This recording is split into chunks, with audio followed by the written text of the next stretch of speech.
Hello friends, आज हम लोग बात करने जा रहे हैं ईरान और इजराइल के बीच में जो युद्ध की स्थिति बनी हुई है उन सब के बारे में।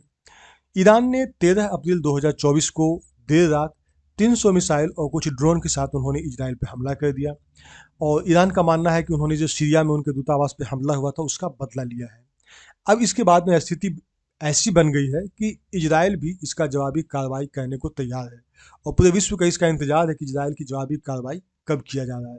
नेतन्याहू ने भी अब तक 5 बार वार कैबिनेट की मीटिंग कर चुके हैं। वार कैबिनेट दरअसल एक ऐसा कैबिनेट मीटिंग होता है जिसमें उन सारे डिप्लोमेटिक तरीकों पर चर्चा की जाती है जिसके जरिए वो अपने दुश्मन देश पे किस प्रकार हमला करे और उनसे बदला ले सके। हालांकि इसमें तय हो चुका है कि इजराइल जवाबी कार्रवाई जरूर करेगा, लेकिन ये नहीं तय हो पाया है कि कब करेगा और कैसे किया जाएगा। तो अभी ये दोनों देशों के बीच में काफ़ी ज़्यादा खतरनाक स्थिति बनी हुई है। तो हम लोग अब बात करते हैं ईरान और इजराइल के संबंधों के बारे में, जो कि एग्ज़ाम के लिए हमारे लिए महत्वपूर्ण है। ये आपको हिंदी और साथ साथ आपको इंग्लिश मीडियम में भी आपको उपलब्ध है। ये पीडीएफ आपको मिल जाएगा। आप इसका जो वेबसाइट है nskpbihar.com, इस पर भी आप विजिट कर सकते हैं। यहाँ पर आपको वीडियो साथ साथ पीडीएफ भी आपको मिल जाएगा। तो चलिए हम लोग इसको डिस्कस करते हैं हिंदी में, हिंदी वर्जन में। ईरान और इजराइल के संबंधों का शुरुआत हुआ था जब इजराइल 1948 में जो इजराइल का गठन हुआ था, उसके बाद में उसको मान्यता देने वाला ईरान एक ऐसा देश था जो कि उस क्षेत्र का पहला देश था। दूसरा, ईरान इजराइल संबंध अगर देखें तो 1948 में इजराइल का विरोध करने वाले जितने जो अरब राज्य थे, वो अरब और इजराइल युद्ध के रूप में परिणत हुआ। मतलब अरब देशों के साथ में इजराइल का युद्ध हुआ। ऐसे में ईरान जो है उस संघर्ष का हिस्सा नहीं हुआ था। और जब अरब इजराइल युद्ध हुआ और इसमें इजराइल जीत गया, उसके बाद में इजराइल के साथ में ईरान के साथ संबंध अच्छा हो गया।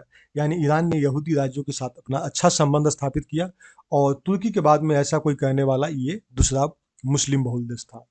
उसके बाद में ईरान के शासक, जो ईरान में पहलवी वंश चलता था, जिसके चलाने वाले थे शाह मोहम्मद रजा पहलवी, इसके अधीन राजवंश ने तब ईरान पर शासन किया जब इसको अमेरिका का समर्थन प्राप्त था। ईरान और इजराइल ने एक दूसरे के साथ संबंध अच्छा बनाए रखा और अरब राज्यों द्वारा जिसको आर्थिक बहिष्कार किया जा रहा था, उसके बावजूद भी इजराइल को ईरान ने तेल बेचा।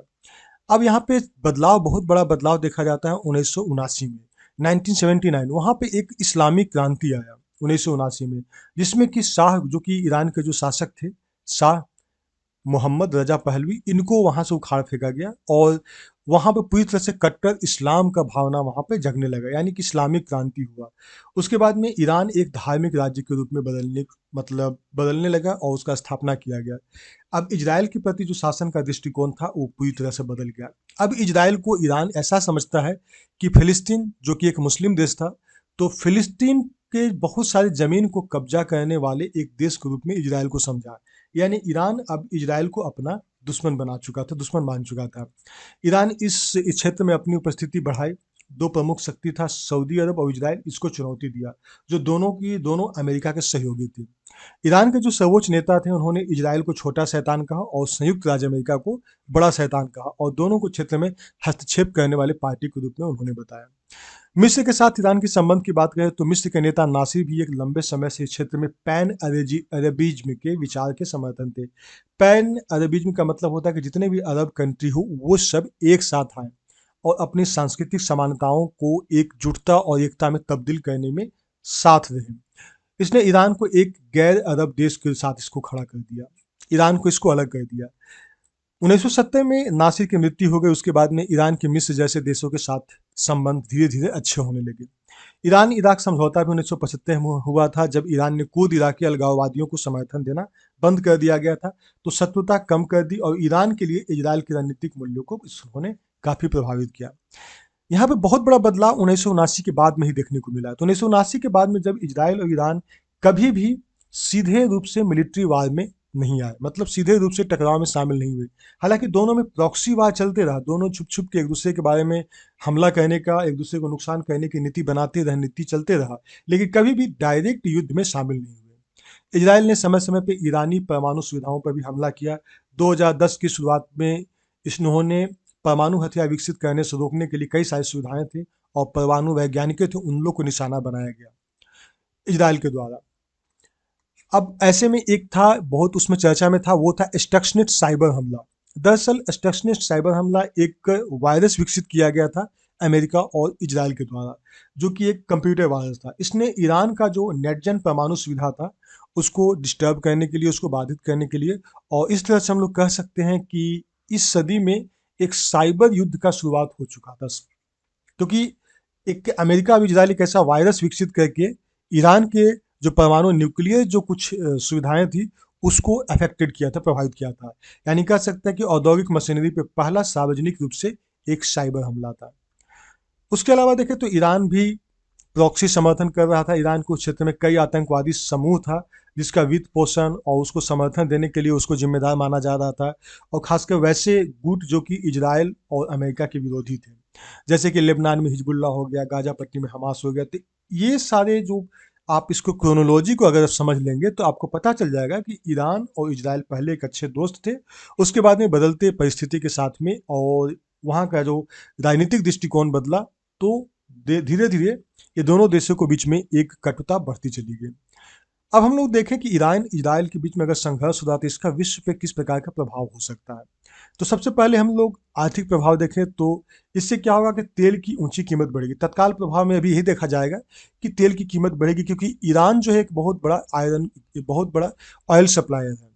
तो ऐसी स्थिति में तेल की कीमत ऊंची होगी, क्योंकि ईरान इसको सप्लाई को कम करने की कोशिश करेगा। कच्चा तेल जो कि पहले से ही अपना उच्चतम स्तर पे था, उसमें और भी बढ़ने पे $100 प्रति बैरल पार करने की इसका उम्मीद किया जा रहा है। आपूर्ति श्रृंखला की बात करें तो इसमें भी एक व्यवधान पैदा हो सकता है, जो कि हम लोग जानते हैं स्वेज नहर, स्वेज कैनल जो है वो, ईरान अगर स्वेज कैनल को डिस्टर्ब कर दिया, अगर बंद करने की कोशिश किया तो एक बहुत बड़ा जो व्यापार होता है स्वेज कैनल के थ्रू वो प्रभावित होगा। ऐसे में जो हमारा जो आपूर्ति जो सप्लाई चेन है वो टूट जाएगा। उसके साथ साथ इन्फ्लेशन भी बढ़ने का खतरा है। विकसित देश ब्याज दरों को कम करने पर विचार कर रहे हैं, ये सब के कारण मुद्रास्फीति को बढ़ावा देगा। वैश्विक आर्थिक वृद्धि जो है वो भी कम होगी। उसके साथ साथ हम लोग अगर अंतर्राष्ट्रीय कूटनीति की बात करें तो ईरान इजराइल संघर्ष से ईरान परमाणु समझौते की जो बातचीत हो रही है उस पर काफ़ी असर पड़ सकता है। साथ ही किसी भी तरह के आगे बढ़ने के जो इस क्षेत्र में शांति प्रक्रिया है उसमें बाधा उत्पन्न हो सकता है, क्योंकि जो राजनयिक समाधान है उस पर लोग यानी जो कंट्रीज हैं वो सबसे पहले अपने राष्ट्रीय सुरक्षा के चिंताओं पर डिस्कस करेंगे। तो राजनीतिक समाधान जो है उसको प्राथमिकता उतना नहीं दे पाएंगे। तो अंतर्राष्ट्रीय कूटनीति पे भी इसका इम्पैक्ट पड़ेगा। उसके साथ साथ वैश्विक राजनीति पे भी देखेंगे तो इजराइल के समर्थन में अमेरिका के शामिल होने से क्या हो जाएगा कि अंतर्राष्ट्रीय संबंध में बदलाव आ सकता है। अब इजराइल के साथ में अमेरिका खड़ा होगा तो अमेरिका के साथ में और सारे कई कंट्रीज एक खड़े हो जाएंगे इसके साथ में। अब ऐसे में क्या होगा कि दूसरी तरफ रूस और चीन, ईरान, ये सब कंट्री एक साथ हो जाएंगे। तो एक तरह से कहा जाए तो एक युद्ध की स्थिति बन जाएगी। एक तरफ इधर कुछ देश खड़े हो जाएंगे और इधर कुछ देश खड़े हो जाएंगे। तो वैश्विक राजनीतिक पर भी काफ़ी ज़्यादा प्रभाव पड़ेगा। अब चूंकि हम लोग जानते हैं कि इजराइल हो या ईरान हो, भारत के लिए ये दोनों देश काफ़ी महत्वपूर्ण हैं। भारत का ईरान के साथ भी अच्छा संबंध है और इजराइल के साथ भी अच्छा संबंध है। हम लोग पहले देखते हैं कि भारत के लिए ईरान इम्पोर्टेंट क्यों है। तो भारत के लिए ईरान एक हमेशा से ही पारंपरिक भागीदार के रूप में रहा है और भविष्य में भी ये आगे बना रहेगा। भारत और ईरान के बीच में जो रिश्ते हैं वो बहुत अच्छे चले आ रहे हैं और उम्मीद किया जा रहा है कि आगे भी अच्छे बने रहेंगे। भारत के लिए ईरान एक जो है तेल आपूर्तिकर्ता के रूप में है। ईरान कच्चे तेल के प्रमुख आपूर्तिकर्ता में से एक रहा है, जिससे कि अमेरिकी प्रतिबंधों के कारण झटका भी लगा था। अगला है कि आतंकवाद पे ईरान और इंडिया का भी जो विचार है वो सेम है। दोनों आतंकवाद पे, खासकर पाकिस्तान और अफगानिस्तान में जो आतंकवाद उत्पन्न हुआ है उसके बारे में दोनों जो है अपना साझा किया है चिंता। दूसरी बात है कि चाहबार बंदरगाह की बात करें तो भारत का एक बहुत ही इंपॉर्टेंट बंदरगाह है चाहबार बंदरगाह, जो कि ईरान में है और भारत के लिए एक रणनीतिक महत्व मतलब बढ़ गया है इसके लिए। अब भारत, ईरान और अफगानिस्तान ये सब के बीच में एक त्रिपक्षीय समझौता हुआ है और इसी हिस्से के रूप में ईरान का एक चाहबार बंदरगाह है। अफगानिस्तान या फिर हम लोग अगर मध्य एशिया में प्रवेश करना चाहते हैं तो चाहबार बंदरगाह बहुत इंपॉर्टेंट रोल प्ले करता है, क्योंकि हम लोग जानते हैं कि पाकिस्तान से हम लोग अगर भारतीय वस्तुओं को अगर ले जाते हैं तो वो पाकिस्तान इसको डिस्टर्ब करता है, पाकिस्तान इसको पारगमन से इनकार किया है। ऐसी स्थिति में ईरान हमारे लिए इंपॉर्टेंट हो जाता है और ईरान हम लोग अपने सी पोर्ट के माध्यम से, सी के द्वारा हम लोग ईरान के चाहबार पोर्ट पर अपने प्रोडक्ट को पहुंचाते हैं और वहाँ से अफगानिस्तान या फिर अन्य देशों में, जो हमारा सेंट्रल एशिया के अन्य सारे देशों हैं, वहाँ पर आसानी से प्रोडक्ट पहुँचता है। तो इस तरह से ईरान हमारे लिए स्ट्रेटजिक और इकोनॉमिकल और डिफेंस के मामले में भी, सुरक्षा के मामले में, आतंकवाद के भी मामले में साझा विचार रखता है। दूसरी तरफ अगर हम लोग बात करें इजराइल का भी, तो इजराइल के साथ भी इंडिया का अच्छा संबंध है। जैसे कि सामरिक महत्व की बात करें तो भारत का इजराइल के साथ एक बहुत गहरा रिश्ता रहा रणनीतिक संबंध में, खासकर सुरक्षा का साझेदारी में, रक्षा और सुरक्षा के साझेदारी में इजराइल हमेशा से भारत का एक अच्छा सहयोगी रहा है। दोनों पक्षों को उग्रवाद और आतंकवाद पर भी काफ़ी गहरी चिंता है। 26 से 11 जो मुंबई में आतंकवादी हमला हुआ था, इसके बाद में दोनों देशों ने एक दूसरे के साथ एकजुट हुआ था। इजराइल ने संकट के समय में भारत का समर्थन किया है, जिसमें कि 1999 में जब कारगिल युद्ध हुआ था, उस समय इजराइल ने भारत का समर्थन किया था। रक्षा महत्व भी काफ़ी ज़्यादा है। भारत वर्तमान समय में इजराइल के साथ में सबसे अच्छे संबंधों में एक साझा करता है, जिसमें कि रक्षा बल, डिफेंस से रिलेटेड बहुत सारे टेक्नोलॉजी और मिसाइल्स वगैरह टेक्नोलॉजी, या फिर रक्षा से संबंधित कई सारे प्रौद्योगिक उपकरण, इस पर भारत को सपोर्ट करता है इजराइल के द्वारा। अमेरिका, फ्रांस और रूस के साथ इजराइल भी एक प्रमुख रक्षा आपूर्तिकर्ता के रूप में भारत का रहा है। इजराइल रक्षा उपकरणों का प्रावधान के लिए एक महत्वपूर्ण ऐसा सहयोगी गठन किया है। खासकर भारत रक्षा क्षेत्र में जब तक स्वदेशी तरीकों से आत्मनिर्भर हासिल नहीं कर लेता, तब तक इजराइल इस बात पर समर्थन दिया है कि तब तक हम भारत को पूर्ण रूप से सहायता करते रहेंगे रक्षा क्षेत्र में, जब तक भारत अपनी तरफ से पूरी तरह से स्वदेशी तरीकों में आत्मनिर्भर नहीं हो जाता। इसलिए बहुत ज़रूरी है कि इजराइल के साथ जो है युद्ध में शामिल नहीं हो, क्योंकि ऐसा होता है तो भारत के लिए भी बहुत नुकसान हो सकता है, क्योंकि पहले से ही हमास और हिजबुल्ला से ही सब लड़ रहे हैं ये दोनों देश। तो इजराइल कभी नहीं चाहेगा कि ईरान के साथ गहन युद्ध में शामिल हो। अब है कि ईरान और इजराइल के बीच में अगर संघर्ष शुरू हो भी गया है, तो ऐसे में भारत को क्या करना चाहिए, भारत के लिए क्या चुनौती है? तो सबसे पहला चीज़ भारत को कहना चाहिए कि अनअफेक्टेड रहे, मतलब ये दोनों के बीच में नहीं पड़े, भारत अपने आप को साइड रखे।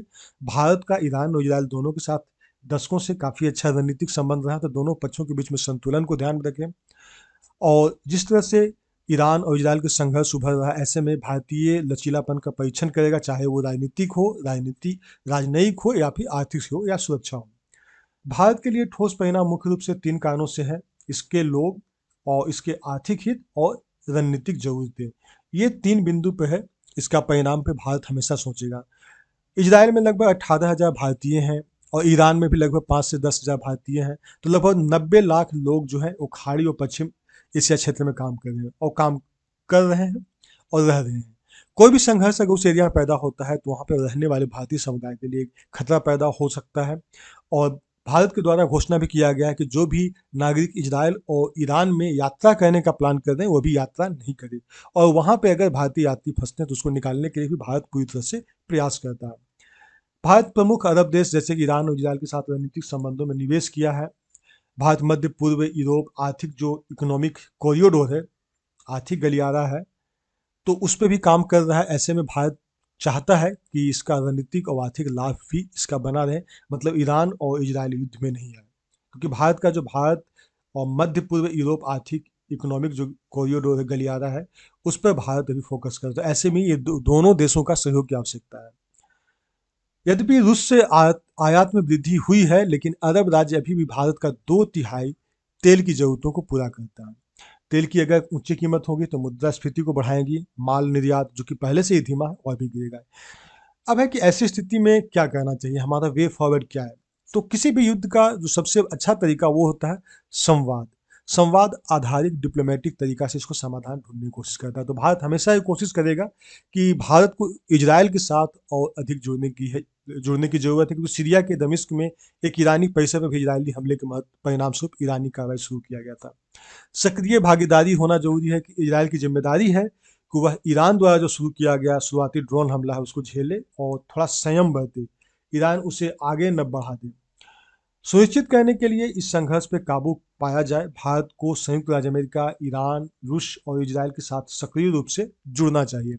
भारत हर संभव प्रयास करेगा कि ईरान और इजराइल के बीच में जो संघर्ष है उसमें शामिल नहीं हो, क्योंकि इसका मतलब है कि संयुक्त राज्य अमेरिका के साथ भी संघर्ष हो जाएगा, जो कि पहले से ही दुनिया के क्षेत्र में उभरना संभव हो गया है, शुरू हो गया है।